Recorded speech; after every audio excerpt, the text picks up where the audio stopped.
Hello everyone, स्वागत है आपका प्रज्ञान एकेडमी के यूट्यूब चैनल पर। गुप्त प्रशासन हमने कल पढ़ लिया था। अब आज हम देखेंगे गुप्तकालीन समाज कैसा रहा होगा। वहां पर एक तरीके से समाज कितने भागों में बटा हुआ होगा, स्त्रियों की स्थिति कैसी होगी, ये सारी चीजें आज हम पढ़ेंगे।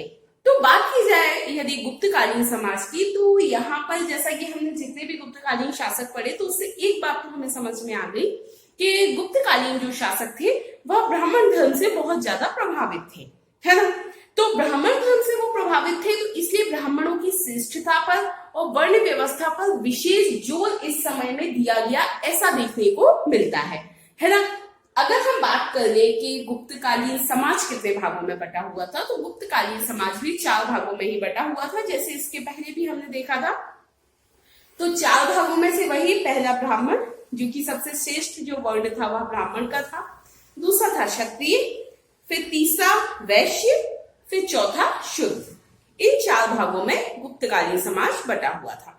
अब हम देखते हैं, इसमें एक सिस्टमैटिक वे में हम पढ़ लेते हैं। अगर आपका क्वेश्चन आ जाए कि गुप्तकालीन सामाजिक व्यवस्था के बारे में समझाइए, तो आपको उसके बारे में कैसे और क्या क्या लिखना है, वो सारी चीजें अभी हम समझ लेते हैं। तो अगर बात की जाए यहाँ से आपको पूरा दिखेगा, आप नोट करते जाइए, मैं यहाँ से बोल रही हूँ, है ना। क्योंकि कुछ लोगों ने ऐसा बोला कि मैम मतलब लिख नहीं पाते हैं पूरा, तो अब आप लोग अच्छे से लिख सकते हैं। मैं यहाँ खड़े होके बोल रही हूँ, तो आप लोग अच्छे से लिखते जाइए। ओके, ठीक है। तो गुप्तकालीन सामाजिक जो मैं बोल रही हूँ, आप वो भी लिखते जाइएगा, क्योंकि मैं एक्सप्लेन करती हूँ तो बहुत सारी बातें ऐसी होती हैं जो यहाँ पर मैंने नहीं लिखी हुई है। क्योंकि क्या रहता है, कुछ थोड़ा सा लंबा ऐसा कुछ रहता है जो मुझे आपको समझाना है, पर उसको मैं पूरे में नहीं लिख सकती, क्योंकि हमारे पास स्पेस लिमिटेड है। तो वो मैं बोलती हूँ तो वो आप लिख लिया कीजिए, ठीक है। चलिए, तो स्टार्टिंग आप यहाँ से कर सकते हैं कि गुप्तकालीन सामाजिक व्यवस्था एक जटिल संरचना पर आधारित थी, है ना। और यहाँ पर क्या हुआ, ब्राह्मणवादी व्यवस्था का पुनरुत्थान देखने को मिलता है। फिर विभिन्न पेशेवर समूहों का जाति के रूप में परिवर्तन भी हुआ, ये बात भी यहाँ पर देखने को मिलती है। फिर उसके बाद जातियों से उपजातियों का विकास भी हुआ, है ना। तो क्या क्या देखने को मिल गया गुप्तकालीन समाज में। सबसे पहले तो आप इंट्रोडक्शन ऐसे लिख सकते हैं, गुप्तकालीन सामाजिक व्यवस्था एक जटिल संरचना पर आधारित थी, ठीक है, जटिल संरचना पर आधारित थी। उसके बाद ब्राह्मणवादी व्यवस्था का पुनरुत्थान देखने को मिलता है। विभिन्न पेशेवर समूहों का जाति के रूप में परिवर्तन। जाति के रूप में परिवर्तन से ये मतलब है, जिसका जो पेशा है उसने उसी को अपनी जाति बना लिया, है ना। जैसे कि कोई अगर लोहार है, लोहे की सामान बनाता है, तो उसने अपनी जाति अलग बना ली, है ना। कोई लकड़ी का काम करता है तो उसकी जाति अलग बन गई। तो मतलब जो उनका पेशा था उसी को उन्होंने अपनी जाति बना लिया। तो ये परिवर्तन भी देखने को मिलता है कि मतलब विभिन्न पेशेवर समूहों का जाति के रूप में परिवर्तन हो गया, है ना। जो उनका काम था उसको उनने जाति के रूप में अपना लिया। ऑब्वियसली ये जो इतनी सारी जातियों का विकास हुआ है, कहीं ना कहीं से तो स्टार्टिंग हुई होगी ना। तो हो सकता है कि जो लोग जो काम करते थे उनने उसके हिसाब से अपनी जाति बना दी, ठीक है। तो पेशेवर समूहों का जाति के रूप में परिवर्तन, फिर जातियों से फिर उपजातियों का विकास हुआ। मतलब यहाँ पर हमको एक जटिल संरचना देखने को मिल रही है जातिवाद की। मतलब जातियों की संख्या में लगातार बढ़ोतरी हो रही है। शुरू में देखा जाए तो बस 4 वर्ण हो गए, ब्राह्मण, क्षत्रिय, वैश्य और शूद्र। स्टार्टिंग में हमने यही पढ़े, लेकिन ये जो उपजातियों का विकास है वो हमको यहाँ पर देखने को भी मिल रहा है, ठीक है। तो जातियां फिर से बट गई, किसमें, उपजातियों में बट गई, ठीक है। तो ये आपको समझ में आया। फिर इसके बाद क्या हुआ, बहुत सारे विदेशी तत्वों का भी भारतीय सामाजिक संरचना में प्रवेश हुआ। तो इससे भी काफी कुछ परिवर्तन आए गुप्तकालीन समाज में, ठीक है। जैसा कि स्टार्टिंग में पढ़ा, जो गुप्तकालीन समाज था वह वर्ण व्यवस्था पर आधारित था, ठीक है। वर्ण व्यवस्था पर आधारित समाज था। 4 वर्णों में बटा हुआ था समाज, ब्राह्मण, क्षत्रिय, वैश्य और शूद्र। ये आपको हमेशा लिखना है, कोई भी समाज कितने भागों में बटा हुआ था। किसी भी समय का अगर आपसे सामाजिक व्यवस्था पूछी जाती है तो उसमें ये आपको लिखना रहेगा। ठीक है, अब इसमें जो ब्राह्मण है इनका सर्वोच्च स्थान हुआ करता था। ठीक है, आप चाहे तो लिख सकते हैं ब्राह्मणों का सर्वोच्च स्थान होता था। अब इनका कार्य क्या क्या है, आप चाहे तो इनका कार्य भी लिख सकते हैं डैश लगा के। ठीक है, इनका कार्य अध्यापन, यज्ञ करना, दान देना, ये सब इनके काम होते थे। क्या क्या करते थे, अध्यापन संबंधी कार्य करते थे, जैसे कि जो बच्चे थे उनको पढ़ाना, है ना, यज्ञ आदि करवाना, पूजा अनुष्ठान आदि करवाना, यही इनकी जीविका चलाने के प्रमुख साधन थे। इन सब के द्वारा यह अपनी जीविका चलाते थे, जीविकोपार्जन करते थे। ठीक है, तो ब्राह्मणों का ये कार्य हो गया। फिर इसके बाद क्या है, इसमें एक चीज और भी देखने को मिलती है कि ब्राह्मणों ने कुछ अन्य व्यवसायों को भी अपना लिया था। ऐसा भी मतलब कुछ ग्रंथों में ऐसा भी कहा गया है, जैसे जो शुद्धक का मृक्षकटिकम है, मृक्षकटिकम ठीक है, शुद्धक का जो मृक्षकटिकम है इसमें ऐसा कहा गया है कि जो सातवां ब्राह्मण, एक ब्राह्मण है चारुदत्त नाम का, उसे सातवां कहा गया है।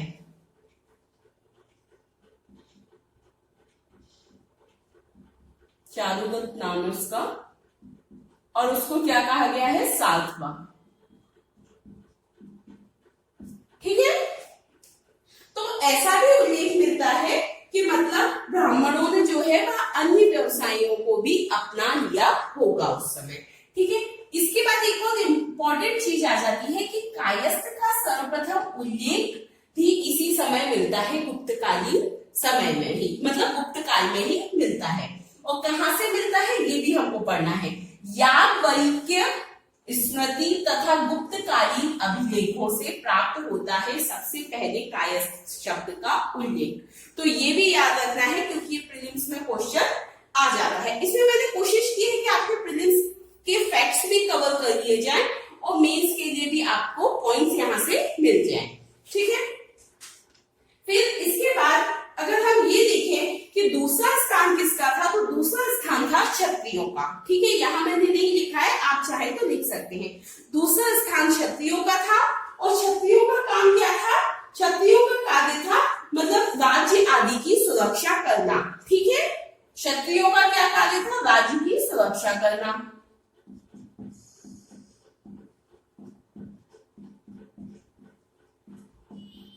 ठीक है, फिर तीसरा स्थान था वैश्यों का, और वैश्य का था व्यापार संबंधी काम करना। ठीक है, वैश्यों का क्या था, व्यापार संबंधी काम करना। चौथा स्थान था शुद्धों का। अब यहाँ पर देखने वाली ये बात है, जनरली बाकी सब चीजें तो ठीक है, यहाँ पर ये बात इंपॉर्टेंट हो जाती है कि शुद्धों की स्थिति से, मतलब जो पूर्व काल में जो शुद्धों की स्थिति थी उस समय से इस समय में शुद्धों की स्थिति में सुधार हुआ है ना। उन लोगों को बहुत सारे ऐसे अधिकार थे जो पहले नहीं मिलते थे, शुद्धों को बहुत निम्न समझा जाता था, जो कि यहाँ पर मिलने लगे। जैसे कि उनको रामायण, महाभारत, पुराण सुनने का भी अधिकार मिलने लगा था गुप्त काल से। ठीक है, तो ये भी इम्पोर्टेंट है कि शुद्धों का जो स्थान था वह क्या हुआ, उसमें थोड़ा सा सुधार आया। ठीक है, अब इसके बाद इनको कुछ काम और भी करने को मिलने लगे थे, मतलब ये कृषि भी कर सकते थे। मतलब शुद्धों का काम सिर्फ सेवा करना ही या दास बनना ही नहीं था, अब वो कृषि या व्यापार संबंधी कुछ अन्य कार्य भी कर सकते थे। ठीक है, तो एक तो क्या हुआ, रामायण, महाभारत, मतलब जो धार्मिक ग्रंथ आदि हैं उनको सुनने का अधिकार मिला नहीं। इससे पहले तक तो क्या था, ब्राह्मण, क्षत्रिय, वैश्य ही सुन सकते थे, शुद्धों को इसका कोई अधिकार नहीं था, लेकिन यहाँ पर ये मिलने लगा। इसके बाद इनको कृषक के रूप में, मतलब अगर ये चाहे अपना पेशा बदलना चाहते हैं, खेती करना चाहते हैं, तो ये भी कर सकते हैं। ठीक है, तो इसमें ये भी देखने को मिलता है। फिर इसके बाद छुआछूत का प्रचलन तो था इस समय भी। ठीक है, छुआछूत का प्रचलन गुप्त काल में भी था। फिर इसके बाद यहाँ पर एक और इम्पोर्टेंट चीज है कि जो वर्ण व्यवस्था थी वह कर्म आधारित नहीं थी, जन्म आधारित थी। मैंने यहाँ लिखा है क्या, मैंने लिखा नहीं है, आप लिख लीजिए कि जो वर्ण व्यवस्था थी वह क्या थी, कर्म आधारित नहीं थी, बल्कि क्या थी, जन्म आधारित थी। मतलब जिसका जिस वर्ण में में जन्म हुआ है, मतलब उसके जो पूर्वज आदि थे वो लोग जो काम करते थे जिस वर्ण के थे, तो उसको भी उसी वर्ण का माना जाएगा। भले ही मतलब यहाँ पर शुद्धों को कृषि का अधिकार प्राप्त हो गया या व्यापार का अधिकार प्राप्त हो गया, लेकिन इनका वर्ण चेंज नहीं होगा। मतलब ऐसा नहीं है कि ये व्यापार कर रहे हैं तो अब ये वैश्य बन जाए, तो वो नहीं बन सकते, इनका वर्ण शुद्ध ही रहेगा। तो जो वर्ण व्यवस्था थी वह क्या हो गई थी, जन्म आधारित हो गई थी, कर्म आधारित नहीं थी। भले ही ब्राह्मण कोई भी काम करे, जैसे कि यहाँ पर एक ब्राह्मण था, उसको साधवा कहा गया है, तो भले ही वह साधवा का कार्य कर रहा है, लेकिन वह रहेगा तो ब्राह्मण ही। ठीक है, मतलब कि उसका वर्ण नहीं बदलेगा चाहे वह कोई भी काम करे। ठीक है, तो ये बात समझ में आ गई कि वर्ण व्यवस्था क्या थी, जन्म आधारित थी, कर्म आधारित नहीं थी। ठीक है, इसके बाद अगर हम स्त्रियों की स्थिति की बात करें तो इस समय स्त्रियों की स्थिति में गिरावट देखने को मिलती है। जनरली स्त्रियों की स्थिति में गिरावट मतलब आपको वैसे ही समझ में आ रहा होगा, हमने जितने भी गुप्त शासक पढ़े उनमें बहुत सारे गुप्त शासक ऐसे थे जिन्होंने 2-3 शादियां की थी, है ना, 3-3 शादियां तक भी की थी। तो इससे भी समझ में आ रहा है कि हाँ, मतलब स्त्रियों को थोड़ा सा कम आंकने लगे होंगे, उनकी स्थिति में गिरावट आ गई होगी। क्या क्या कारण रहे स्त्रियों की स्थिति में गिरावट? हम बोल सकते हैं कि यहाँ पर हमको एक तो बहुविवाह के बारे में पता चलता है कि उस समय के जो शासक थे वह बहुविवाह भी किया करते थे, है ना, इससे पता चल रहा है। फिर दूसरी बात, यहाँ पर पर्दा प्रथा का भी प्रचलन देखने को मिल रहा है, उसके भी साक्ष्य प्राप्त हुए। फिर यहाँ पर सती प्रथा का भी पता चलता है, जो एरन अभिलेख है उससे पता चलता है, जो भानुगुप्त का एरन अभिलेख है उससे क्या पता चलता है कि जो गोपराज था, उसकी जो सेनानी था एक गोपराज, उसकी पत्नी सती हो गई थी, तो इससे भी पता चल रहा है। तो इससे पता चल रहा है कि मतलब स्त्रियों की जो स्थिति थी उसमें गिरावट आ गई थी। हम देख लेते हैं क्या क्या और स्त्रियों की स्थिति के बारे में हमें पता चल रहा है।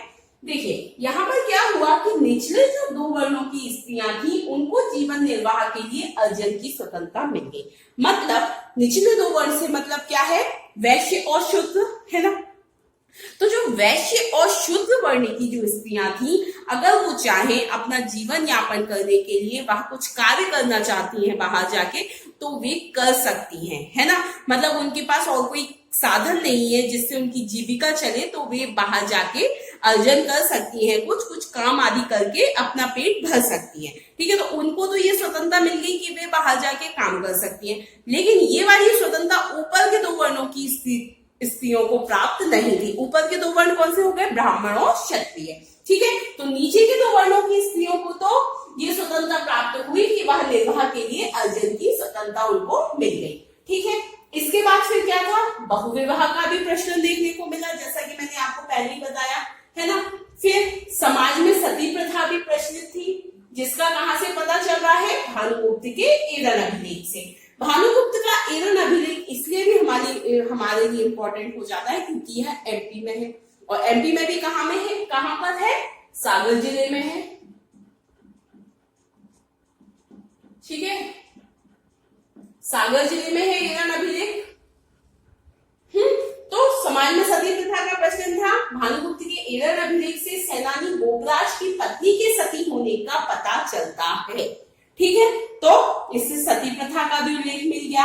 फिर इसके बाद कुछ और भी बातें पता चलती है, जैसे जो मेघदूत है कालिदास का, मेघदूत में उज्जैन में महाकाल मंदिर में देवदासी के बारे में भी बताया गया है कि मतलब महाकाल मंदिर में स्त्रियां देवदासी होती थी। ठीक है, फिर इसके बाद समाज में गणिकाओं की भी उपस्थिति थी। गणिका मतलब होता है वैश्या, तो मतलब वैश्यावृत्ति का भी प्रचलन गुप्त काल में था।